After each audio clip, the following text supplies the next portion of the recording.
no ship in every type is not allowed to pass from Strait of Hormuz till next notice.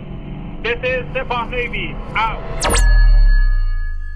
February 18th, 2024.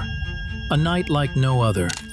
As the British-owned Belize-flagged ship Rubymar sailed through the Bab el-Mandeb Strait, the waters of the Red Sea and Gulf of Aden suddenly erupted with the force of two anti-ship ballistic missiles. Fired by Yemen's Houthi rebels, this was the beginning of a dramatic sequence that would send shockwaves across the globe. But here's the real question. How far will this conflict spread? And who will ultimately control these vital choke points? Bab el-Mandeb Strait and the Strait of Hormuz. Two vital choke points linking key regions in the Middle East to the world are under increasing pressure.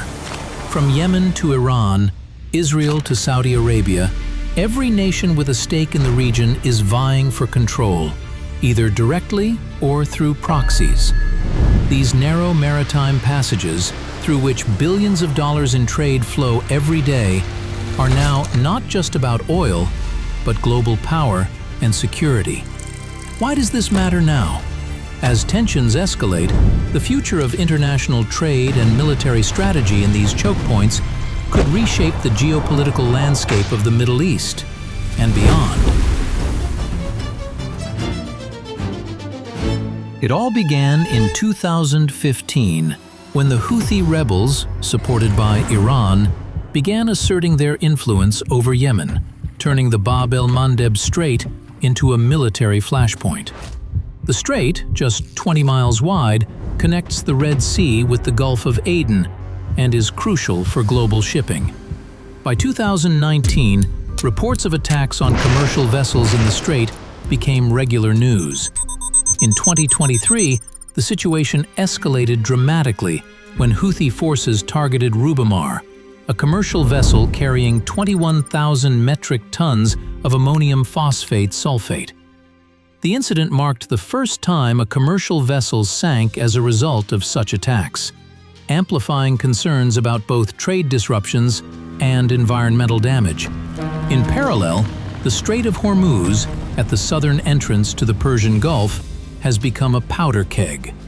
Iran, controlling the northern shore, has long threatened to block the passage, which handles roughly 20% of the world's daily oil supply. A similar threat looms today, as tensions between Iran, Israel, and the US heat up. On October 7, 2023, Houthi rebels took direct aim at Israeli and other commercial vessels in Bab el-Mandeb, following the eruption of the Hamas-Israel conflict. Source: BBC, October 2023. As reported by The Guardian in November 2023, this series of attacks prompted Israel to issue statements of retaliation, raising the specter of more regional instability. Meanwhile, Iran's role in these choke point conflicts is often indirect, yet impactful. The Islamic Revolutionary Guard Corps, IRGC, has long supported the Houthis with military equipment, including missiles and drones. This assistance is seen as part of Iran's broader strategy to maintain influence in the region. Source: Al Jazeera, January 2024.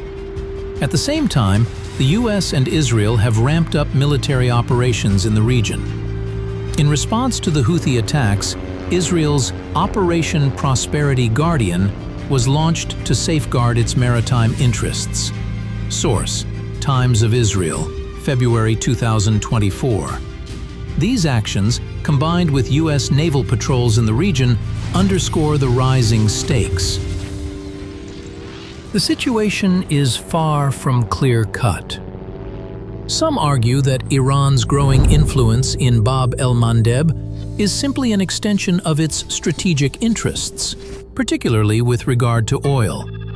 However, others believe that Iran is using the Houthis as a proxy to disrupt Israeli and American interests without directly engaging in open warfare. Source: Foreign Policy, 2024. On the other hand, Israel's pursuit of control over key choke points, including the Bab el-Mandeb and the Strait of Hormuz, is also driven by economic necessity.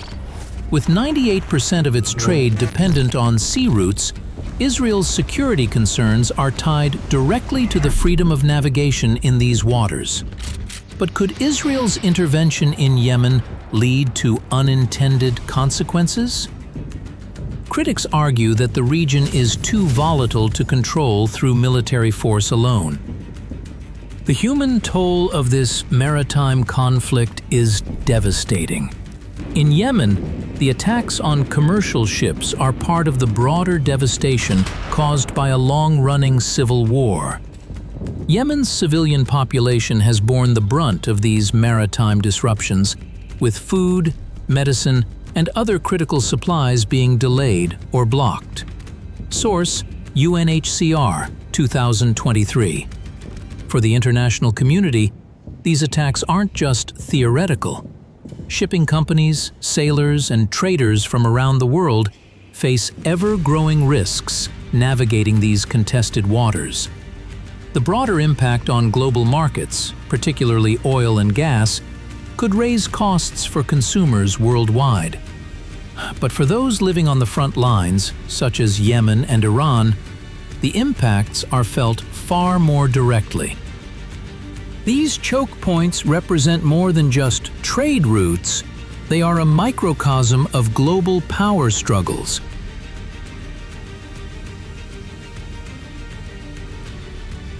Just as a bottleneck can disrupt the flow of liquid through a pipe, these narrow waterways act as choke points for global trade, oil, and even military strategy. If control over these passages shifts, the entire global economic system could feel the pressure.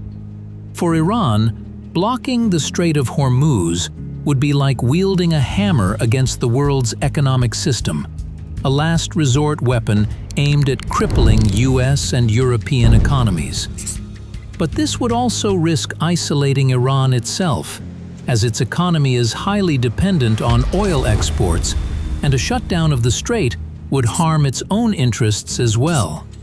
Choke point equals narrow passage that controls global trade. This battle isn't just about oil. It's about global influence, security, and the stability of international systems that stretch from the markets in New York to the streets of Tehran. In summary, we've seen how the Bab el-Mandeb and Strait of Hormuz are pivotal to global trade, and how regional tensions are dangerously escalating. Yet, one question remains: can these choke points be secured, or will they be the flashpoints for a broader conflict? Looking ahead, a few possibilities emerge. High. Diplomatic talks might bring an agreement that ensures safer navigation, with international efforts to stabilize Yemen. Medium. Iran could continue using proxy groups like the Houthis to disrupt trade routes while avoiding direct confrontation. Low. Open conflict over these choke points could force a major international military response, particularly from the US and Israel. As this complex geopolitical battle unfolds, the world watches closely. Will the choke points remain open, or will global trade be forever altered? To continue exploring the complexities of Middle Eastern geopolitics, check out our next video.